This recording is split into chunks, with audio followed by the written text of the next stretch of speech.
Our main goal is to create compelling, educational, informative content across a variety of platforms to help connect our diverse communities around the state, certainly within our broadcast region, but really around the state.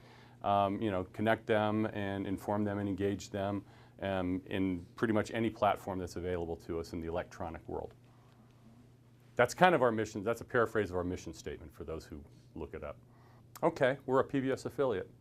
Okay. Pure and simple, it's a it's kind of a PBS as opposed to the commercial networks is more of a ground-up organization. So a substantial number of members of the board of PBS are general managers of PBS stations. I am not one of them. I'm a little too green and new, and I'm not there yet.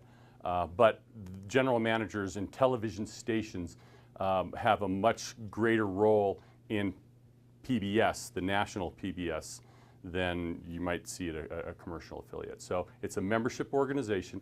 PBS itself is really a distribution thing. It's not truly a network. It's really a way of distributing programming to PBS stations.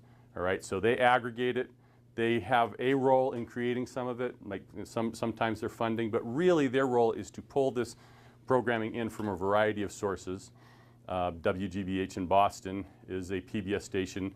They're also the biggest content creator in the PBS system. So a lot of stuff, the Novas and Natures and stuff come from WGBH, but WNET, WTTW in Chicago, PBS stations create a lot of it. We do, some occasionally. And then independent organizations create this content. PBS aggregates it, and then they pipe it out to us. So they are the distribution pipeline that gets that stuff to every PBS station. That's their role. Okay, really good question. Okay, so back in 1968,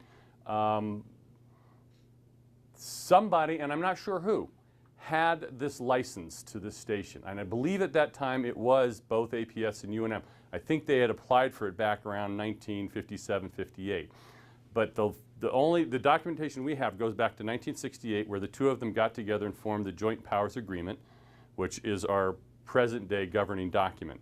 That Joint Powers Agreement laid out that with some, bizarre land swap that went on, that they would get, UNM would get land, and they would take over the responsibility for building the site, furnishing the site with the equipment, building the site up on the crest, and then be our fiscal manager. So, and for the land that APS got, what they would get is they would get half ownership in us without having to do any real work, which is not a bad deal, although I don't know what land they gave up, so I can't tell you how great a deal it was.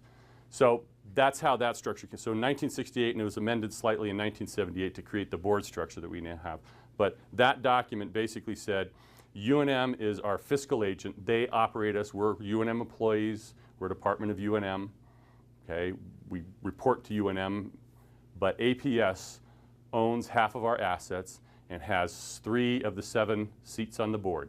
UNM has 3 of the 7 seats on our board, and then there's 1 community member who's voted by the other 6 members to be the 7th member of that board.